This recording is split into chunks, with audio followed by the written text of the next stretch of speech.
Take the living bread of life, take the cup of sacrifice, do this in memory of me. Today I want you to prove to me that you're all more than just a bunch of pretty faces, okay? See how smart you are. Somewhere in, I don't know, it was high school or college, one of the teachers taught me to memorize the opening lines of famous novels. I know a lot of people do that, and so let's see how good you are. Okay, I'll read you the opening line of a famous novel. If you know the answer, shout it out. If you don't know the answer, make one up and shout it out with great conviction. Okay, here we go. Number one, the simple opening line, call me Ishmael. Moby Dick, very good. Okay, number two, it was recently made into a movie. Happy families are all alike. Every unhappy family is unhappy in its own way. Very good, Anna Karenina. Wow, we got a ringer over here. All right, here's a very easy one, obvious. He was an old man who fished along in a skiff in the Gulf Stream. Very good. And he had gone 84 days now without taking a fish. The Old Man in the Sea. Who was the author? Hemingway. All right. It is a truth universally acknowledged that a single man in possession of good fortune must be in want of a wife. Pride and Prejudice, a very, very popular book. It was a bright, cold day in April, and the clocks were striking 13. Very good, all the way over there, 1984, George Orwell. Here's probably the most famous. It was the best of times, it was the worst of America. Tale of Two Cities, Charles Dickens. Here's my personal favorite. Once upon a time, and a very good time it was, there was a moo cow coming down the road, and this moo cow that was coming down along the road met a nice little boy named Baby Tuckoo. Wow. Wow. Portrait of the Artist as a Young Man by James Joyce. Kind of one of the books that inspired me to be a priest. All right, for all the younger crowd here, there was a boy called Eustace Clarence Scrubb, and he almost deserved it. Great, great line. It was made into a movie last year. Chronicles of Narnia, Voyage of the Dawn Treader. Very good. Another easy one, when Mr. Bilbo Baggins of Baggin announced that he would shortly be celebrating his 11st birthday. The Lord of the Rings, exactly, right. And for all of you who even never read a book, here's an easy one. I am an invisible man. The Invisible Man, very good. Okay, here's one. All children except one grow up. Peter Pan, very good. It's not your child that's living in your basement at 42, it's Peter Pan. Yeah. You better not never tell nobody but God. You better not never tell nobody but God. The Color Purple, great movie. Here's a more seasonal one. Marley was dead to begin with. Christmas Carol, very good. All right, now if everyone doesn't know this one, I resign, okay? In the beginning, God created the heavens and the earth. Gotcha. Okay.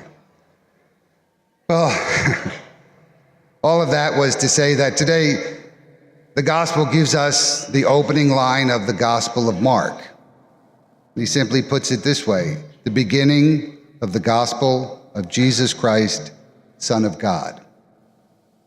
You know, opening lines often set the tone for the rest of a work, like an overture to a symphony or to an opera. It sort of sums up the whole work. And it sets up the rest of the book to explain the implications of that opening line. And so in great works of literature, as I just pointed out, opening lines matter. Because the author wants to pack into that opening line everything that he wants to say. In a way, it foreshadows everything that will come. And so today we deal with the opening line of Mark's gospel. And it may seem trite or simple or just so short, but it's certainly packed with a lot of meaning. And so we know this gospel was written by Mark, a theologically literate genius who some speculate was a companion of Peter, traveled with him to Rome, and acted like a sort of secretary to Peter. We know that a lot of Mark's gospel contains Peter's words and actions. And so most experts in the Bible think this gospel was written around the year 70 in the city of Rome. And we position it as the first of the four gospels written. And so Mark begins this epic story with his line, the beginning of the gospel of Jesus Christ, Son of God. And we can easily run past that line and act like it doesn't matter. But it tells us a whole lot about what is to come. The first word that Mark uses is the beginning. And it harkens back to the very first words of the Bible. In the book of Genesis, in the beginning, when God created the heavens and the earth. And so Mark is trying to call our attention to that beginning as well, and remind us that just as in the beginning, when God created the heavens and the earth, the beginning now of the gospel of Jesus Christ is a new creation, a recreation, a way in which God will, as he had in the beginning, order the chaos and bring forth the creation. Through Jesus, God will reorder our world, recreate us. And we know that the thing that disorders our world, the thing that makes us always slide into chaos, whether personally or corporately, is of course our sin. So we'll learn how God intends to do that. Reorder the world, correct the fault that was caused originally by Adam. We see a similar thing in St. John's Gospel. He starts out, in the beginning was the Word, and the Word was with God.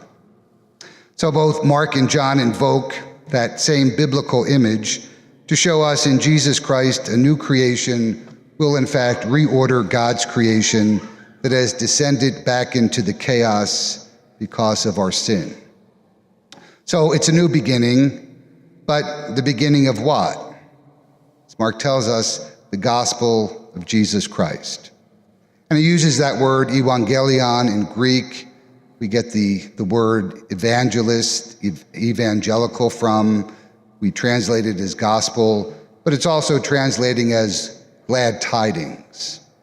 And when we hear that word gospel, you think right away of religion. You think right away of Jesus Christ. But if you put yourself into the position of the people in the year 70 who first read this gospel, the last thing they thought of when they heard that word, glad tidings, evangelion in Greek, was anything religious. Because it was a term that was very much used in the secular world, particularly to describe a military victory. When a victory was won, the announcement will be made, the gospel would be proclaimed, glad tidings will be shared about this victory. And so, interestingly, I think Mark is here telling us that this is the beginning of the glad tidings of another military victory. He's actually trying to get us to see it that way. And in this case, it's a military victory over the great power of Rome. And Rome, of course, was the only superpower of the time. And the great Roman Empire that put Jesus of Nazareth to death on a cross, the cross that you remember was used by the Romans as an instrument of torture, of terror, and control. This Jesus has conquered Rome because he now lives. And what a story it is. The one who was put to death by Rome now has been raised up and given life. And so God has won a great victory over the greatest military power in the history of the world. And that's exactly what Mark is saying. It's what he's trying to get us to understand. This really is good news. It really is glad tidings. It really is a gospel for you. And the story is not only the story of a new creation, but now of a great victory. And the word evangelion was often associated, especially with the emperor of Rome. And in Mark's day, we know the emperor had become a divine figure. Beginning with Julius Caesar, the emperors were seen as divine. They were divinized. And so when the birth of the emperor happened, glad tidings were announced. The gospel was proclaimed. Whenever the acts of the emperor, the laws, the decrees, and the military conquest of the emperor were announced, it was done with glad tidings. So you can see this very provocative word that Mark is using and getting us to think about the true nature of these glad tidings, this gospel he is about to proclaim. Because what in a nutshell he's telling us is this glad tidings, this gospel ain't about the emperor, and it ain't about any worldly ruler. It's about a man named Jesus Christ of Nazareth. And so the beginning of the glad tidings of who exactly? Jesus Christ, as Mark calls him. It's the Hellenized or the Greek version of Messiah, Jesus the Messiah. Now, people in the city of Rome in the year 70 would probably have had no idea of who Jesus of Nazareth was, nor that he was crucified by the Romans. It would have been all too insignificant. Yet Mark is saying it's this man in a faraway place that has now conquered your empire, that has now defeated every human and worldly power. The people in the city of Rome would have got the full impact of this. And so what Mark is saying to them is, I got great news for you. It is the triumph about the empire, but it's not the Roman Empire, it's God's empire, who through Jesus, who lived in Israel and was put to death by the Roman power, now lives. And again, who is this Jesus who turns everything upside down, who has turned upside down every human expectation? You know, it was nothing anyone was looking for in the Roman Empire. But this was good news. Good news about a Jewish prophet. Mark is going to tell us now that the very surprising story of Jesus Christ, just as we can often miss the point when we hear this, Mark adds to his opening sentence, the Son of God. Jesus Christ, the Son of God. He's not only Messiah, but he is Son of God. This Jesus, the Messiah, the anointed who was put to death on a Roman instrument of torture, is the real Son of God. You have to remember that who else was called Son of God? No one other than the Roman emperor. That was stamped on the coins of the time. Julius Caesar, Tiberius Caesar, whoever it might be, Son of God. So these glad tidings are about a new Son of God. What Mark is proposing is that the true Son of God is not Caesar, it's not any worldly power, rather it is Jesus Christ. Now, can you see how just in light of this opening line of the first gospel, Christians were persecuted for centuries by the Romans?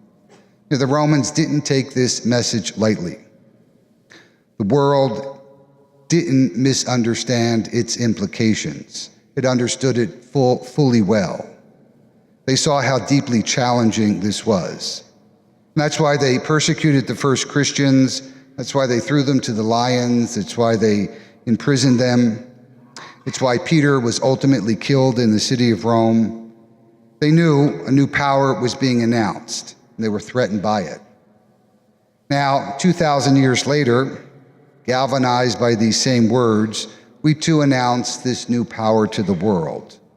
We too use the gospel to challenge all those false claimants to our ultimate allegiance. We too shout down those who shout to us, we are the most powerful forces, you must submit to us. No, we won't. We are those who have believed the gospel, who have believed these glad tidings that Mark brings us.